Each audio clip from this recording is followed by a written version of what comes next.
I was standing on the edge of the airfield in St. Moritz last January, watching the private jets land one after another like a line of expensive taxis. The air was crisp, the kind of stillness you only get in the high Alps, but the roar of the engines was deafening. I struck up a conversation with one of the ground crew, a guy who had been refueling these planes for 20 years. He pointed to a sleek silver bird idling on the tarmac and whispered, "That one's here to save the climate." He wasn't joking. He was looking at a manifest of passengers, CEOs, tech founders, and ministers, all arriving for a week of seminars on sustainability and global equity. There was one executive I followed into the village later that afternoon. On stage, he was magnetic. He spoke with a quiet, almost spiritual fervor about stakeholder capitalism and the moral duty of corporations to protect the vulnerable. His eyes actually seemed to mist over when he talked about the future of the planet. For a moment, you'd think you were listening to a saint. But an hour later, I saw him in a private lounge behind a security cordon, clinking crystal glasses with a central banker, quietly discussing how to shape the very regulations he just praised on camera to ensure his margins stayed untouched. It wasn't that he was lying exactly. It was that he had mastered a new kind of language where profit and progress are indistinguishable. That's the thing about Davos. We keep waiting for the secret files to leak or for a masked society to be revealed. But the reality is much stranger. The world's most powerful people aren't hiding. They're operating in the open, using photo ops and polite speeches to manufacture a world that works exactly as they intended. It's a system where power doesn't come from secrecy. It comes from the ability to define what progress even means while the rest of us watch from outside the glass chalets. To understand how this mountain town became the Vatican of globalization, we have to look past the champagne and the snow. That moment on the tarmac has just been replaying in my head ever since. It's infuriating, right? You see the private jets, you hear these speeches about saving the planet, and I don't know, the immediate reaction is just to call it hypocrisy. Of course. It just feels like a complete scam. But as I've been going through the material for this deep dive, I'm starting to think that labeling it hypocrisy is actually a mistake. It feels too easy. It is too easy. It implies they don't believe what they're saying. And that is the trap most people fall into. If you just dismiss it all as hypocrisy, you stop thinking, you just assume they're liars, you get angry, and you move on. Right. But the sources we've looked at today, they paint a much, much more complex picture. These people aren't cartoon villains twirling their mustaches in some back room. Right. And genuinely believe they're saving the world. And that belief system, that's what we really need to deconstruct. We're not here to, critique their carbon footprint. We're here to reverse engineer their operating system. Okay, so we're looking at the mechanics of how this group functions. Not the gossip, not the headlines, but the actual structure. Precisely the structure. The sources suggest that what we are witnessing isn't. It's not a conspiracy. It's the evolution of a specific social class. The managerial class. The managerial class, exactly. And they've learned to bypass traditional democracy. They don't need to steal elections because they figured out how to move the real decision-making process out of parliament. And into the boardroom. Into the boardroom, or the regulatory agency, or the international summit. They are, and this is a key phrase, manufacturing alignment in plain sight. Manufacturing alignment. That sounds so sterile, almost industrial. It is industrial. It's a mechanism for creating consensus without all the messiness of actual debate. And to really understand how they do, we have to look at three specific tools they use. First, there's the use of therapeutic language to reframe politics as well as health. Okay. Second, the economic model of stakeholder capitalism to essentially bypass national sovereignty. Right. And third, the ideology of what some call Restorism, or the Great Reset, which creates a whole new social hierarchy. Okay, let's start with the language. This is something I think everyone has felt, but maybe hasn't been able to put a name on. You hear these buzzwords, equity, resilience, safety, and they sound nice, but they also feel like they're shutting down conversation, not opening it up. I want to bring in the first narrative from our sources, which really, I think, highlights this shift perfectly. Okay. I was reading an account recently about a woman named Elena, a policy researcher working in the shadows of the Geneva diplomatic circuit. Elena's daily task wasn't to draft laws, but to curate them. She spent her hours scrubbing traditional legal language from documents and replacing it with what she called therapeutic dialect, words like resilience, equity, and cooperation. Curate them. Wow. Yeah. I heard that she began to feel a strange disconnect. Every time she successfully rebranded a corporate expansion as a moral imperative, she felt the actual democratic pulse of her home country grow fainter. She realized that by using this specialized language, her department was effectively bypassing the messy, loud debates of the public square. It was as if they were performing a clinical operation on society, removing the need for voter consent and replacing it with a prepackaged, moralized consensus. Watching Elena's journey, I can't help but feel a bit uneasy about how easily language can be used as a veil. As someone who covers these shifts on my channel, I see how the therapeutic state functions. It's designed to sound unassailable, after all, who is against resilience. But when we look closer, we see that this moralized vocabulary often serves as a barrier, keeping the managerial class in control while the average person is left without a vocabulary to even voice their dissent. It's a sophisticated way of consolidating power while making it look like a helping hand, and that's a nuance we have to be very careful with. Elena's story is, it's disturbing because it's so subtle. She's not shredding documents or rigging votes. She's just changing the adjectives. It's changing the words. But she felt like she was killing democracy. Is that being overly dramatic, or is there real weight to this therapeutic dialect? It's not dramatic at all. It is the defining feature of what these scholars call the therapeutic state. You have to understand the fundamental difference between a political argument and a therapeutic one. Okay. In a democracy, we have political conflicts. You want to raise taxes. I want to lower them. We're peers. We have different interests. We debate, we vote. We debate, we vote. The majority wins, but the minority still has a right to dissent. That's politics. Right. That's the Civics 101 version we all learned. Now, look at how this managerial class frames issues. They don't use political language. They use medical or moral language. So if I frame a policy not as a tax choice, but as a planetary health necessity or a requirement for social resilience, the whole dynamic changes. It completely changes. I am no longer your peer debating you. I am the doctor and you are the patient. And the doctor-patient relationship is not a democracy. Yeah. I don't get to vote on my diagnosis. Exactly. And if you disagree with the doctor, you aren't expressing a valid political opinion. You are in denial. You are cis or phobic. The source material points out that these elites increasingly view the working class not as citizens with legitimate grievances, but as a population suffering from social pathologies or status anxiety. They don't need to be persuaded. They need to be cured or managed. So by using words like safety or healing, they effectively pathologize the opposition. If I'm against their policy, I'm against health.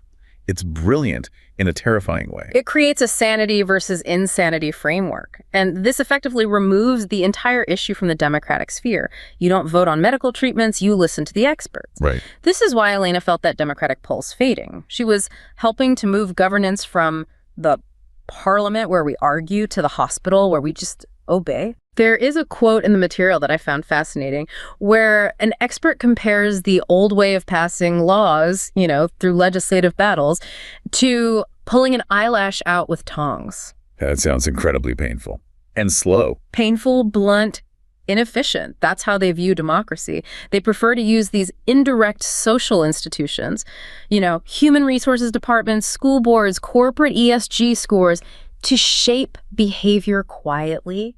So it's less like a law you can protest, right, and more like a social norm that just suffocates you if you violate it. Perfectly put. But who are these people? No. We keep using the term managerial class or elites. Is this just rich people? Is it just the people on the jets in St. Moritz? It's a bit more specific than that. To really get it, we have to look at the theory of managerialism. This actually dates back to a thinker named James Burnham in the 1940s. Okay. Burnham argued that capitalism was changing. In the old days, the person who owned the factory actually ran the factory. The owner and the manager were the same person. The Henry Ford, the Rockefeller type. Right. But as corporations grew massive, became these huge, complex things, the families who owned the stock, they stopped running the day-to-day operation. They couldn't. So they hired professional managers, CEOs, engineers, administrators. This created a separation of ownership and control. The shareholders technically own the company. But the managers have the actual power because they have the technical expertise. They understand the spreadsheets. Now, apply that exact same logic to the government. In a democracy, the voters. We're the owner. We own the state. In theory. But the state has become so incredibly complex, regulating the internet, the environment, global finance, that the voters, the owners, can't possibly run it. So power flows to the permanent bureaucracy, the regulators, the experts. The managers. So when we talk about the Davos man, we're talking about this specific class of professional manager who operates above the level of the owner, or the voter? The Davos man is the perfect archetype. The Transnational Institute report describes them so well. These are people whose skills, strategy, finance, networking are completely portable. Right. They don't rely on a specific plot of land or a specific culture for their power. A manager at McKinsey or a director at the World Health Organization can do their job in London, New York, or Singapore. It makes no difference. They're completely untethered. Untethered. So they view national borders not as home, but as friction. They see nations as just obstacles to the efficient flow of capital and data. And that's why they are so obsessed with global governance. Of course. They are trying to build a management structure that actually matches the global scale of their operations. Which brings us to the economic tool they use to build that structure. This is fascinating. It's not just about language. It's about how money and power actually move. And this connects directly to the concept of stakeholder capitalism, which is the buzzword you hear at every single one of these summits. I want to look at our second story, which shows what this abstract concept actually does to a real community on the ground. Let's do it.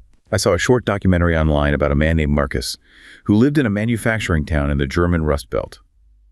For generations, Marcus's family had been the organic glue of their community, participating in local councils, supporting the neighborhood sports clubs, and maintaining a sense of national pride. However, Marcus watched as the local factories were integrated into a stakeholder capitalism model dictated by a remote board in Davos. Suddenly, the factory's loyalty wasn't to the town or the workers, but to a set of global incentives and abstract ESG targets. The town square, once vibrant with the unique culture of his region, began to feel like a generic outpost of a borderless empire. Marcus felt like a stranger in his own home, watching the social fabric dissolve as the nation-state was traded for a top-down globalized order that prioritized international branding over local survival. Thinking about Marcus, it's clear that there is a deep, almost mourning-like quality to his experience. The social glue he lost is what gives people a sense of belonging and identity. While the Davos elite might see the nation-state as an outdated obstacle to efficiency, for people like Marcus, it's the only thing that offers a sense of protection and continuity. We have to understand that when we dissolve these local bonds in favor of a parallel governance structure, we aren't just changing economics. We are altering the human soul's need for a place to call home.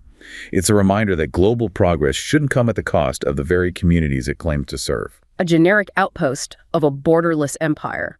That is a powerful phrase. It's haunting. But I have to play devil's advocate here for a second. On paper, stakeholder capitalism sounds like the good guy. It's designed to. It says companies shouldn't just care about greedy shareholders. They should care about the community, the environment, the workers. So why is Marcus suffering if the company is suddenly trying to be good?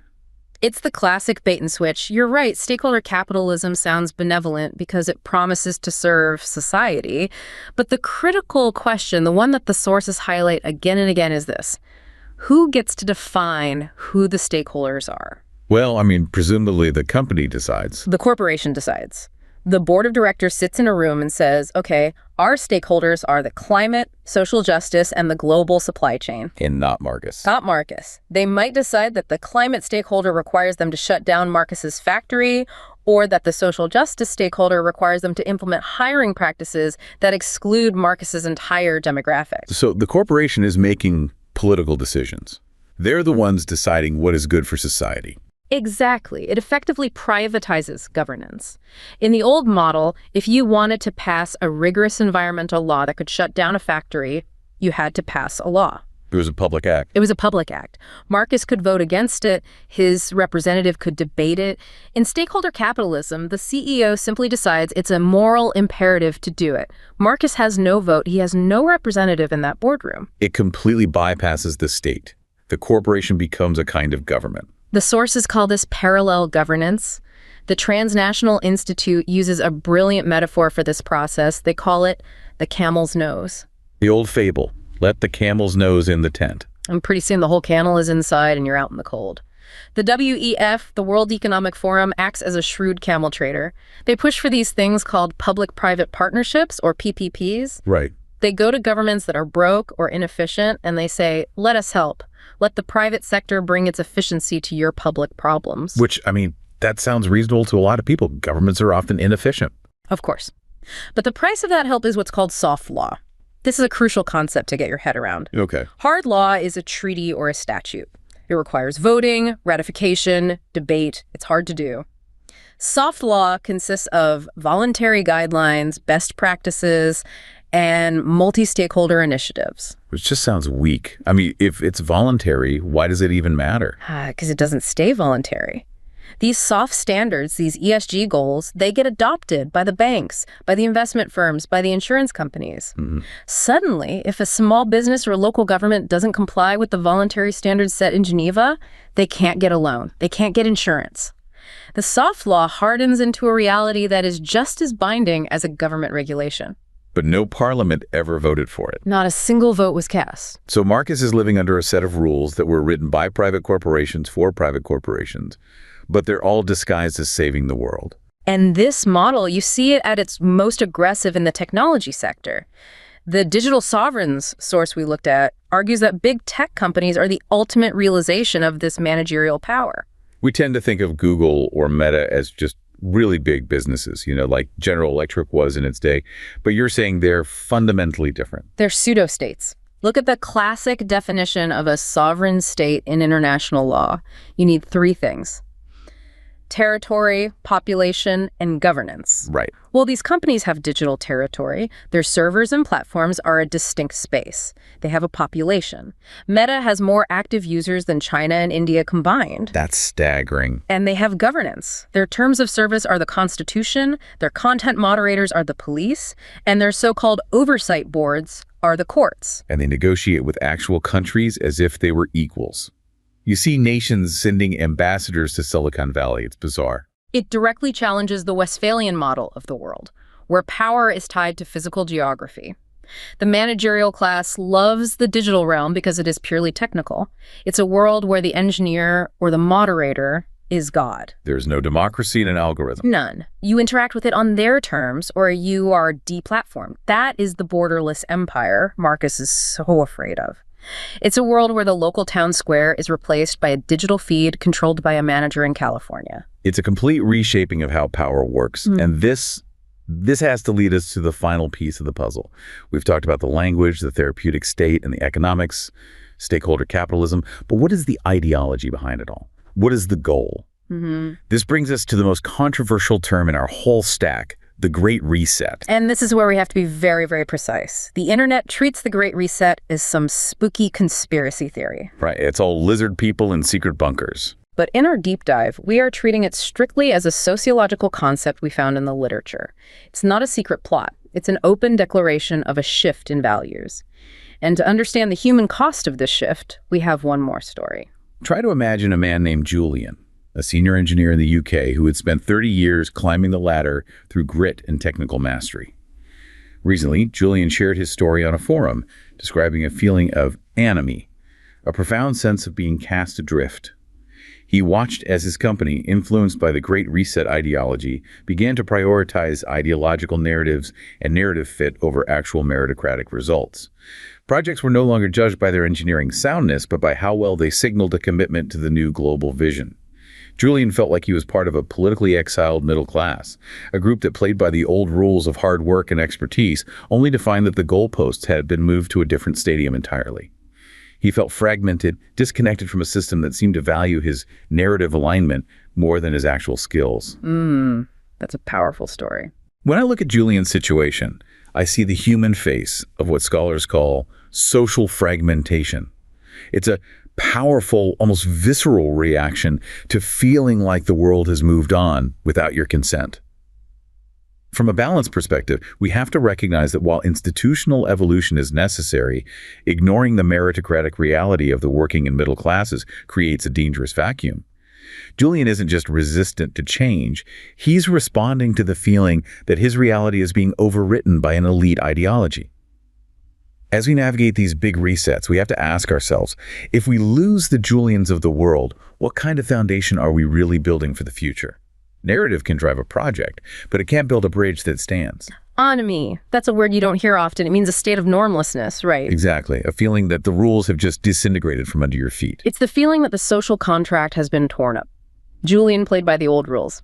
Be competent, work hard, produce results, and you will succeed. That is the meritocratic contract. But the Great Reset ideology, or what the sociologist Stephen Roth calls Restorism, introduces a whole new set of rules. Restorism. Can we unpack that? It sounds like you're restoring a building or something. It's about restoring a hierarchy of values. Think about how societies are organized. In a, let's say, capitalist society, the top value is money. Everything is judged by profit. Okay. In a democratic society, the top value is the vote. Everything is judged by popularity. Roth argues we are moving to a new kind of society where the top value is health. And again, I have to ask, why is that a bad thing? If we're prioritizing the health of the planet and the health of the population, isn't that a kind of utopia? It sounds utopian, but it leads to total control. If health, and that means individual health, public health, and planetary climate health, is the supreme dogma, then it overrides everything below it. It's the ultimate trump card. It's the ultimate trump card. If Julian's engineering project is profitable, which satisfies capitalism, and it's popular, which satisfies democracy, but it doesn't fit the narrative of planetary health, it must be stopped. The health imperative justifies any intervention. Right. It allows the managerial class to regulate every single aspect of your life, what you eat, where you travel, what you say, because everything in some way affects health. You can't argue against health. If you do, you're not just wrong, you're dangerous. You're a threat. Roth uses a fascinating analogy for this. He calls it neo-medievalism. Like the Middle Ages. That sounds extreme. It's structurally, yes. Think about medieval Europe. What was the top value? What was the one thing that trumped everything else? Religion, the church, salvation. Exactly. If you were a wealthy merchant or a popular knight, but the church declared you a heretic, you were finished. Your wealth didn't matter. Your popularity didn't matter. Religion defined everything. Yeah. Your diet, your marriage, your business, your speech. So today, health and sustainability are the new religion. They are the new religion. They are the lens through which all human behavior is judged. And that makes the managerial class the new clergy. They are the purity priesthood. They interpret the data, which is the new scripture. They define the sins, your carbon footprint, your misinformation, and they are the ones who grant absolution carbon credits, social credit scores. This explains Julian's feeling of exile perfectly. In a meritocracy, it doesn't matter what your personal beliefs are as long as the bridge you build stands up. Right.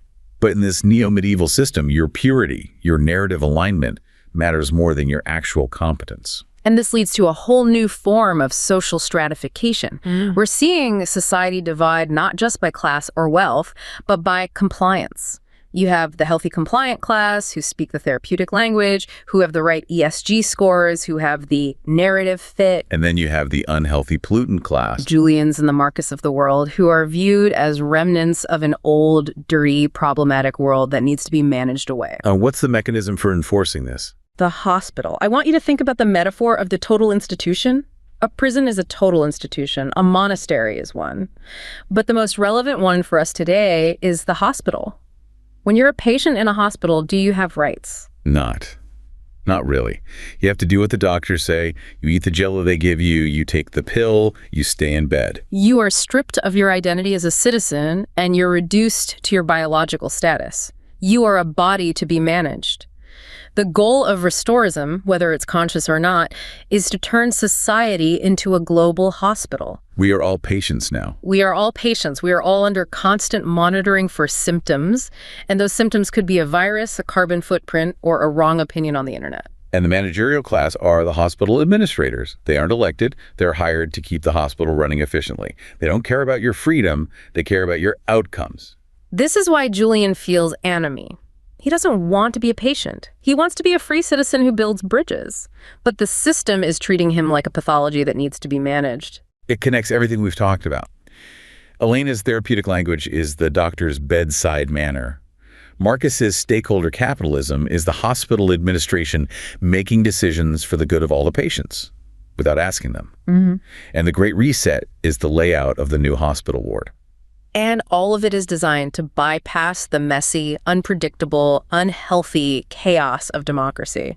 They truly believe, like the medieval priests before them, that they are saving us from ourselves. They believe that if they let us vote on climate change or global equity, we'll make the wrong choice and destroy the world. So they have, for our own good, taken the controls away. Wow. We've covered a massive amount of ground here, from the tarmac in St. Moritz to the inner workings of the therapeutic state.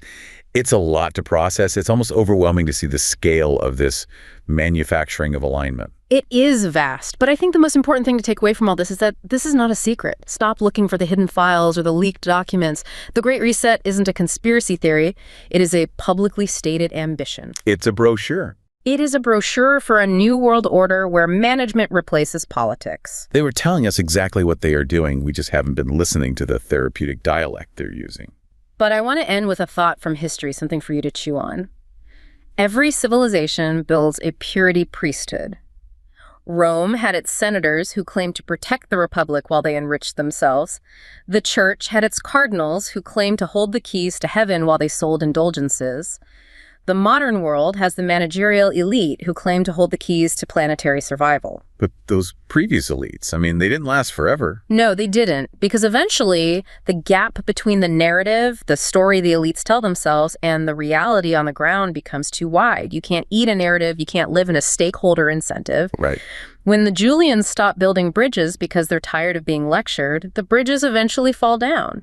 When the Marxists stop supporting the community because their town has been hollowed out, the nation itself becomes unstable. So the system is brittle. For all its global reach, it's brittle. It is incredibly brittle. It relies on the illusion of competence. But if the managers fail, if the green energy transition leads to blackouts, or if the global health policy leads to economic ruin, the illusion breaks. The next Great Reset might not come from a panel in the Swiss Alps with champagne and canapes. It might come from below, when the patients decide they were tired of the hospital, tired of the therapy, and they simply walk out the front door. That is a powerful, if slightly ominous, place to leave it. We've decoded the language, the economics, and the sociology. Now it's up to you to look past the champagne and the snow and see the machinery underneath. Thanks for diving deep with us today. Always a pleasure.